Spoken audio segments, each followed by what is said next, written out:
ನಿಮಗ್ ಗೊತ್ತಾ ಈ heavy bumper to bumper traffic ಕಿರಿಕಿರಿ ಸ್ಟ್ರೆಸ್ಫುಲ್ ಲೈಫ್ ಎಲ್ಲ ಇದ್ರೂ ಕೂಡ ಬೆಂಗಳೂರು ಬಿಟ್ಟು ಹೋಗಕ್ಕೆ ಜನ ಇಷ್ಟಪಡಲ್ಲ. ಇದಕ್ಕೆ ಏನ್ ಕಾರಣ ಅಂತ ಇವತ್ತಿನ ವಿಡಿಯೋದಲ್ಲಿ ನೋಡೋಣ. ಯಾಕಂದ್ರೆ ಬಹಳ ಜನ ಅನ್ಕೋತಾರೆ ಬೆಂಗಳೂರಲ್ಲಿ ಕೆಲಸ ಮಾಡಿದ್ರೆ ಊರ್ ಕಡೆ ಒಳ್ಳೆ ಮರ್ಯಾದೆ ಸಿಗುತ್ತೆ ಅಂತ.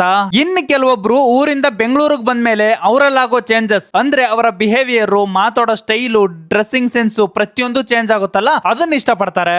ಮೇನ್ ವಿಷಯ ಏನು ಅಂದ್ರೆ ಬೆಂಗಳೂರಿನ ಈ ಸೂಪರ್ ವೆದರ್ ತುಂಬಾ ಜನ ಹೇಳ್ತಾರೆ ಬೆಂಗಳೂರು ರೀತಿ ವೆದರ್ ಇಡೀ ದೇಶದಲ್ಲೇ ಇಲ್ಲ ಅಂತ. ಬೆಂಗಳೂರು ಏನ್ ಕಲ್ಸುತ್ತೋ ಇಲ್ವೋ ಗೊತ್ತಿಲ್ಲ, ಒಂದು ಡಿಸಿಪ್ಲಿನ್ ಅಂತೂ ಕಲ್ಸುತ್ತೆ, ಟೈಮ್ ಗೆ ವ್ಯಾಲ್ಯೂ ಕೊಡೋದು ಅಂಡ್ ತುಂಬಾ ಪೇಷನ್ಸ್ ನ ಕಲ್ಸುತ್ತೆ. ಎಸ್ಪೆಷಲಿ ಬೆಂಗಳೂರಲ್ಲಿ ಪ್ರತಿಯೊಬ್ರು ಕೆಲ್ಸಕ್ಕೆ ಹೋಗೋದ್ ನೋಡಿ ಎಂತ ಸೋಂಬೇರಿ ಆದ್ರೂ ಕೂಡ ನಾನು ಕೆಲ್ಸಕ್ಕೆ ಹೋಗ್ಬೇಕು ದುಡಿಬೇಕು ಅಂತ ಛಲ ಬರುತ್ತೆ. ಬರೀ ಪಾಸಿಟಿವ್ ಅಂತ ಅಲ್ಲ, ತುಂಬಾ ಜನ ಹೇಳೋದ್ ಕೇಳಿದೀನಿ ಬೆಂಗಳೂರಲ್ಲಿ ಎಲ್ಲಾ ಇದೆ ನೆಮ್ಮದಿ ಒಂದು ಬಿಟ್ಟು ಅಂತ. ಗಾಯ್ಸ್, ನಿಮ್ಗೆ ಸ್ಟ್ರೆಸ್ ಪ್ರೆಷರ್ ಜಾಸ್ತಿ ಆಗ್ತಿದೆ ಅಂದ್ರೆ ಅದು ನೀವು ಬೆಳಿತಿದ್ದೀರಾ ಅಂತ ಅರ್ಥ. ಇಡೀ ದೇಶದಿಂದ ಲಕ್ಷಾಂತರ ಜನ ಬೆಂಗಳೂರಿಗೆ ಬರ್ತಾರೆ. ಬೆಂಗಳೂರು ಎಲ್ರನ್ನೂ ವೆಲ್ಕಮ್ ಮಾಡುತ್ತೆ, ಎಲ್ರಿಗೂ ಒಂದು ಲೈಫ್ ಕೊಟ್ಟಿದೆ. ಮೇನ್ ವಿಷಯ ಏನಂದ್ರೆ ಬೆಂಗಳೂರು ನಿಮ್ಮ ಲಿವಿಂಗ್ ಸ್ಟ್ಯಾಂಡರ್ಡ್ ನ ಇಂಪ್ರೂವ್ ಮಾಡುತ್ತೆ. ಇದರಿಂದ ನಿಮ್ಗೆ ರೆಸ್ಪೆಕ್ಟ್ ಜಾಸ್ತಿ ಸಿಗುತ್ತೆ. ನಮ್ಮ ಬೆಂಗಳೂರು ನಮ್ಮ ಹೆಮ್ಮೆ. ಈ ವಿಷಯದ ಬಗ್ಗೆ ನಿಮ್ಗೆ ಏನ್ ಅನ್ಸುತ್ತೆ ಅನ್ನೋದನ್ನ ಕಮೆಂಟ್ ಬಾಕ್ಸ್ ಅಲ್ಲಿ ತಿಳಿಸಿ. ಈ ಒಂದು ರೀಲ್ ನ ನಿಮ್ಮ ಬೆಂಗಳೂರು ಫ್ರೆಂಡ್ ಗೆ ಶೇರ್ ಮಾಡಿ. ಇದೇ ರೀತಿ ಹೆಚ್ಚಿನ ಕಂಟೆಂಟ್ ಗಾಗಿ ನಮ್ಮ ಫ್ಯಾಕ್ಟ್ ಬಜಾರ್ ಪೇಜ್ ನ ಫಾಲೋ ಮಾಡ್ಕೊಳ್ಳಿ.